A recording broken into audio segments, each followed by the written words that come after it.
Management से।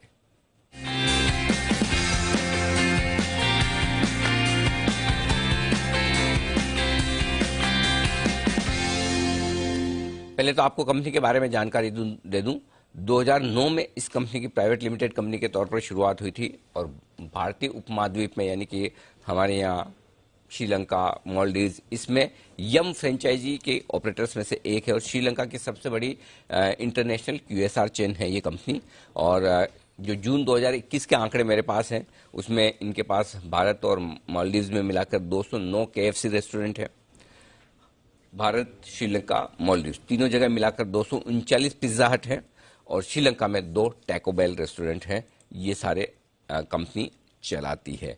आइए पहले इशू की जानकारी आपको दे दूं।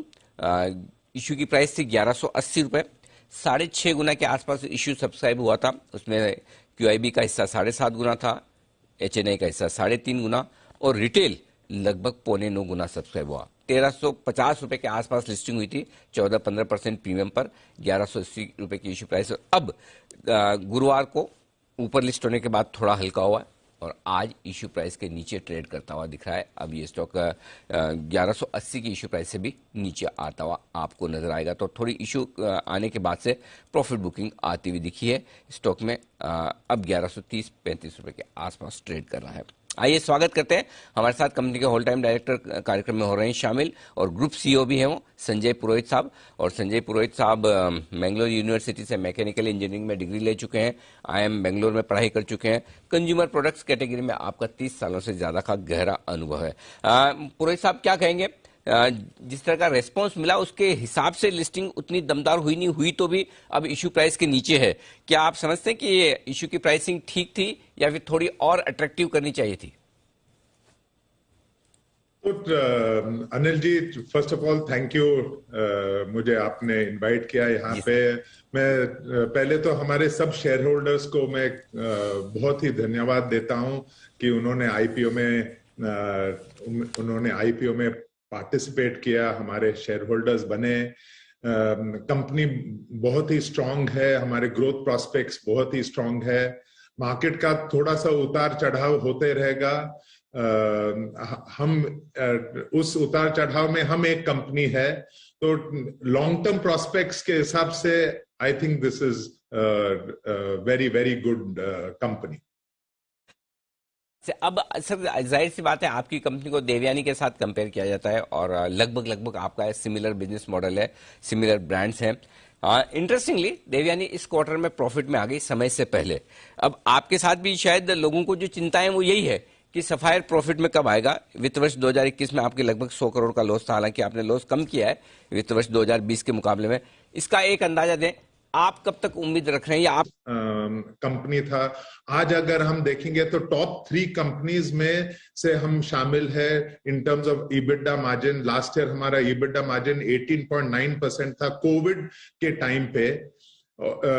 हमारी जो स्टोर्स की ग्रोथ है वो हम एक्सपेंशन वैसे हम करते जा रहे।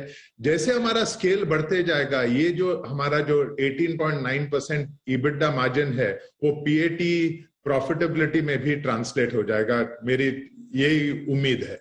ओके, तो चलिए उम्मीद है कि जल्दी से मुनाफा में आए और वही लोग देखना चाहते हैं। एक और इंटरेस्टिंग चीज है जो आपकी कंपनी के बारे में जानना चाहता हूं सर, वो ये कि श्रीलंका में आपका बड़ा कारोबार है और श्रीलंका थोड़ी अपने उसके देश की समस्याएं हैं, महंगाई बहुत बढ़ रही है, विदेशी जो उनका निवेश है उसकी वैल्यू काफी घटती हुई दिख रही है।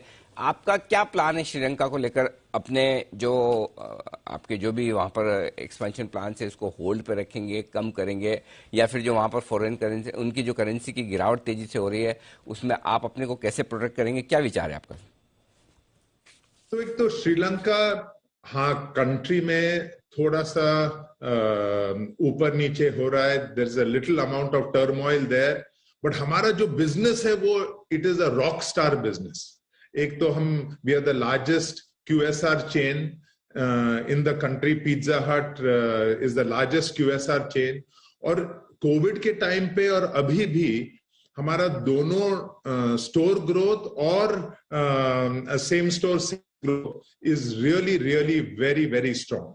और ये है इसलिए क्योंकि हमारा जो कस्टमर एक्सपीरियंस है श्रीलंका में ओमनी चैनल का dine in delivery take away वो बहुत ही स्ट्रांग है। तो इस टाइम पे भी अनिल जी हमारा बिजनेस एकदम स्ट्रांग परफॉर्मेंस कर रहा है। तो ये आपके लिए श्रीलंका के प्लान से चलिए, बिजनेस मॉडल मजबूत है, लेकिन आप ही के लिए नहीं, आपके सेक्टर की सभी कंपनियों के लिए एक थोड़ी सी मुश्किल वाली खबर है कि 1 जनवरी से क्लाउड किचन्स वगैरह पे भी 5% जीएसटी लगेगा। आप पास ऑन कर देंगे सर, या फिर थोड़ा मुनाफे पर दबाव आएगा? डिमांड कम होगी क्या अगर पास ऑन करेंगे तो हम तो क्लाउड किचन्स हम तो चलाते नहीं है। अच्छा, अनिल जी, ओके। हमारी ये बिलीफ है कि हम ओमनी चैनल स्टोर्स चलाते हैं जहां पे डाइन इन डिलीवरी और टेक अवे तीनों चैनल्स इंपॉर्टेंट है। और वो क्यों, वो बड़ा सिंपल सा इशू है। जो हम स्टोर बनाते हैं वो ज्यादातर उसका जो कॉस्ट है वो बैक एंड किचन बिठाने में हमारा कॉस्ट रहता है। तो अगर 70% कॉस्ट है किचन बनाने में, तो व्हाई नॉट जितना पोटेंशियल, जितना सेल्स पोटेंशियल है उसको ऑप्टिमाइज करें। इसीलिए डाइन इन इंपॉर्टेंट है, डिलीवरी इंपॉर्टेंट है, टेक अवे इंपॉर्टेंट है। इसलिए हम तो क्लाउड किचन्स में इतना बिलीव नहीं करते, तो हमारे ऊपर ये असर नहीं पड़ेगा। सर? आपके लिए उल्टा पॉजिटिव हो गया, क्योंकि जो लोग क्लाउड किचन के जरिए ये बिजनेस है उनके लिए थोड़ा मुश्किल होगा, शायद आपके लिए तो बड़ा फिर ये उल्टा रिलेटिवली अच्छा हो गया एक खबर। अच्छा, अब ये बताएं सर, हिंदुस्तान में आपके एक्सपेंशन प्लान्स क्या हैं? केएफसी को लेकर, पिज्जा हट, टेको बेल, इस फाइनेंशियल ईयर में अंत तक, मार्च 2022 तक आपको क्या लगता है कितने आपके स्टोर्स हो जाएंगे, कितने आउटलेट्स हो जाएंगे, ये बताइए सर। तो हम कोविड के टाइम पे भी हमने एक्सपैंड किया। तो H2 FY21 अगर देखेंगे तो करीबन 27 स्टोर्स हमने खोले। अभी इस फर्स्ट हाफ में हमने करीबन 42-44 स्टोर्स खोले हैं। और उनमें से अगर हम Q2 देखेंगे तो अबाउट 34 स्टोर्स हमने Q2 में खोले हैं। तो मेरे ख्याल से मैं इस ग्रोथ रेट से कंफर्टेबल हूं। इस स्टोर एक्सपेंशन ग्रोथ के हिसाब से मैं कंफर्टेबल हूं। चलिए, ये आपके एक्सपेंशन प्लान। अब सर, ये एक्सपेंशन प्लान के लिए पैसे, क्योंकि आपने पूरा का पूरा ऑफर फॉर सेल दिया है, कंपनी ने तो पैसे लिए नहीं आईपीओ से, थोड़ा वो बाजार को वो भी अच्छा नहीं लग रहा कि थोड़ा पैसा कंपनी में जाता तो और अच्छा। तो क्या आपके कैश फ्लो इतने मजबूत हैं कि ये सारे एक्सपेंशन प्लान आप हो जाएंगे, या फिर कुछ कर्ज लेना पड़ेगा? तो आईपीओ के पहले 4-5 महीने पहले हमने एक प्राइवेट प्लेसमेंट राउंड में 474 करोड़ हमने रेज किया था, only for our expansion purposes और इनऑर्गेनिक ग्रोथ के लिए। तो अगर 474 का कैश बैठा है हमारे बैलेंस शीट में, तो balance sheet is very strong. हमारा डेट जो है वो मामूली डेट है, अबाउट 70 करोड़ डेट है। और हमारे जो इंटरनल, क्या आपके लिए राय इस वक्त आती है? जी जी जी जी सर, तो जी। इन तीनों को लेकर के, इन तीनों को लेकर के it is enough for our expansion plans. एक और चीज बताएं सर, आप रॉयल्टी जो अभी दे रहे हैं वो कितनी दे रहे हैं, और इस रॉयल्टी में कम ज्यादा होने के कोई आसार आगे फ्यूचर में? तो हमारी जो रॉयल्टी है वो करीबन 6% रॉयल्टी है जी। और ये रॉयल्टी अगर आप देखेंगे तो यम ब्रांड्स का स्टैंडर्ड रॉयल्टी है ऑल ओवर द वर्ल्ड। तो this is not going to change.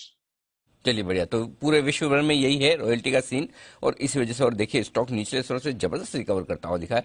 लगभग 100 रुपए की रिकवरी आई है जब हम बात कर रहे हैं मैनेजमेंट से।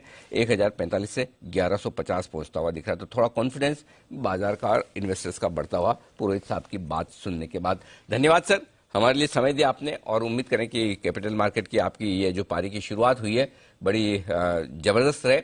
आप और आपके इन्वेस्टर्स सारे अच्छी वेल्थ कमाएं आपके शेयर में इन्वेस्ट करके। बहुत बहुत शुक्रिया संजय पुरोहित साहब। Thank you Anil ji.